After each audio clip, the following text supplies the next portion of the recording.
जम्मू कश्मीर के इतिहास के सबसे बड़े जमीन घोटाले में एक बड़ा खुलासा हुआ है। दरअसल 25,000 करोड़ रुपए के जमीन घोटाले में कई पार्टियों के नेताओं के शामिल होने की बात सामने आई है। आज तक के पास उन नेताओं और नौकरशाहों के नाम की लिस्ट है जो जम्मू कश्मीर की सरकारी जमीन पर धड़ल्ले से कब्जा कर चुके थे।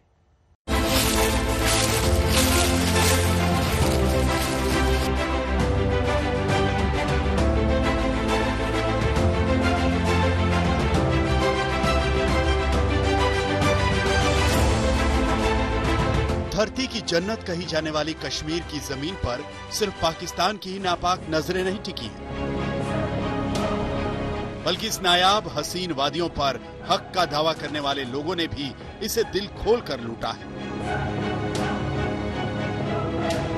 सिस्टम को तोड़ मरोड़ कर कायदे कानूनों को आड़ा तिरछा करके कुर्सी और रसूख का नाजायज फायदा उठाकर करोड़ों अरबों की सरकारी जमीन को लूट का अड्डा बनाया गया।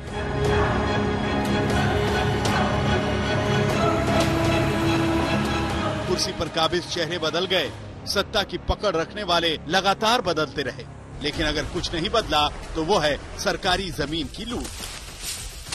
ये पूरा मामला है Jammu Kashmir state land act 2001 से जुड़ा हुआ, जिसे रोशनी एक्ट भी कहा जाता है। इस एक्ट से कश्मीर में सरकारी जमीनों की लूट का ऐसा सिस्टम तैयार किया गया जिससे सुनियोजित तरीके से जन्नत की जमीन लूट ली गई। इसे फारूक अब्दुल्ला सरकार के समय में बनाया गया। उसके बाद एनसी की सरकार, पीडीपी की सरकार, कांग्रेस पार्टी की सरकार रही, फिर उसके बाद पीडीपी की सरकार बनी, लेकिन स्थिति बदली नहीं। किसी ने इस ओर ध्यान नहीं दिया और इसी वजह से एक पूरा का पूरा नेक्सस पूरे मामले पर काम करने लगा। गरीबों की जो जमीन थी उस पर नेताओं ने, नौकरशाहों ने अवैध तरीके से कब्जा कर लिया और इसी वजह से अब पूरे मामले की जांच तेजी से आगे बढ़ रही है ताकि इन सभी से एक एक इंच जमीन वापस ली जा सके। आगे बढ़ने से पहले ये समझना जरूरी है कि रोशनी एक्ट है क्या। एक बार इसका जवाब मिल गया तो पूरे घोटाले को समझना आसान हो जाएगा। जम्मू कश्मीर के तत्कालीन मुख्यमंत्री फारूक अब्दुल्ला ने इस एक्ट को सजाया, संवारा और लागू किया। इस एक्ट के तहत जिस सरकारी जमीन पर अतिक्रमण किया गया है उसे बाजार मूल्य के हिसाब से कीमत अदा करके नियमित कराया जा सकता है। यानी जिस शख्स का उस जमीन पर अवैध कब्जा है वो पैसे देकर जमीन को अपना बना सकता है। इस योजना का लक्ष्य ये था कि बाजार से 25,000 करोड़ रुपए जुटाए जाएं ताकि राज्य में बिजली का इंफ्रास्ट्रक्चर तैयार हो सके। ये वजह है कि बिजली पैदा करने वाले इस एक्ट को रोशनी एक्ट भी कहा गया।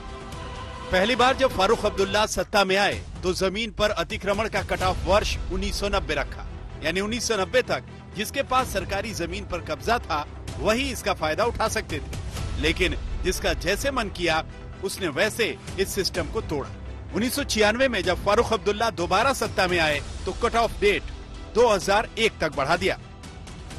साल 2005 में पीडीपी के शासन में पहली बार कट ऑफ साल 2004 कर दिया गया। मुफ्ती मोहम्मद सईद सूबे के मुख्यमंत्री थे।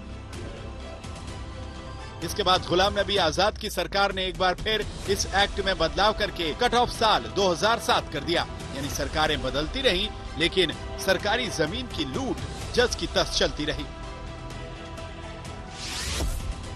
ये कश्मीर में सबसे बड़ा घोटाला माना जा रहा है।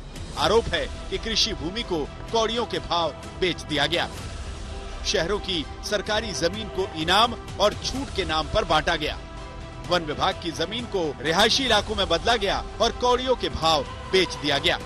रोशनी एक्ट लाया तो इसलिए गया था ताकि सरकारी नियम कायदे कानूनों के जरिए आगे बढ़ा जा सके और जितनी जमीनों पर गैर कानूनी कब्जा है उनको हटाया जा सके या फिर उसको लीगलाइज किया जा सके। लेकिन इस एक्ट के सामने आने के बाद एक सरकारें बदलती हुई चली गईं, लेकिन नहीं बदला तो रसूखदारों, नौकरशाहों और राजनेताओं का इस पूरे मामले पर रवैया, और इसी वजह से एक के बाद एक घोटाले होते हुए चले गए, लेकिन किसी ने भी इसको रोकने की कोशिश नहीं की और एक पूरी चेन ऐसी डेवलप हुई जिसने इस सिस्टम को लेकर बहुत सारे सवाल खड़े कर दिए। लेकिन 2014 में कंट्रोलर और ऑडिटर जनरल यानी सीएजी की रिपोर्ट में भंडाफोड़ हुआ। लूट का खेल बेनकाब हो गया। इस रिपोर्ट में कहा गया कि 25,000 करोड़ का लक्ष्य था, लेकिन सरकारी खजाने में सिर्फ 76 करोड़ रुपए ही आए। यानी 0.3% पैसे ही सरकार के खजाने में आए। इस तरह से ये घोटाला नहीं बल्कि महा घोटाला है।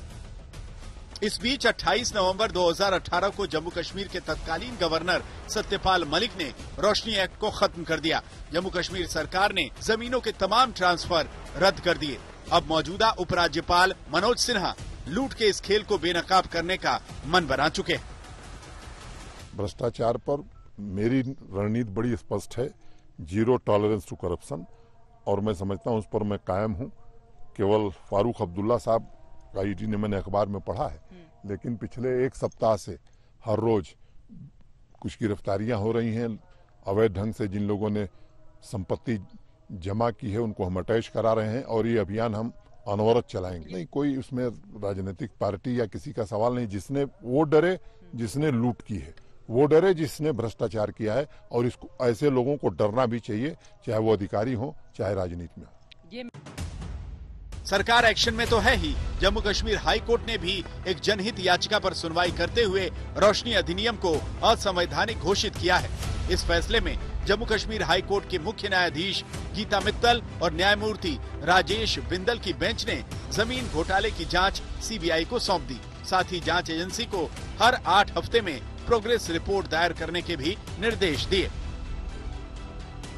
यानी अब सालों तक सरकारी जमीनों की लूट करने वाले मुफ्तखोर नप सकते हैं। इसमें कई बड़ी राजनीतिक हस्तियों के नाम भी शामिल हो सकते हैं। जांच हाईकोर्ट की निगरानी में हो रही है। ऊपर से अनुच्छेद 370 का कवच भी ध्वस्त हो चुका है। जम्मू कश्मीर में कई लोगों की नींद उड़ चुकी है। चित्रा त्रिपाठी के साथ आज तक ब्यूरो।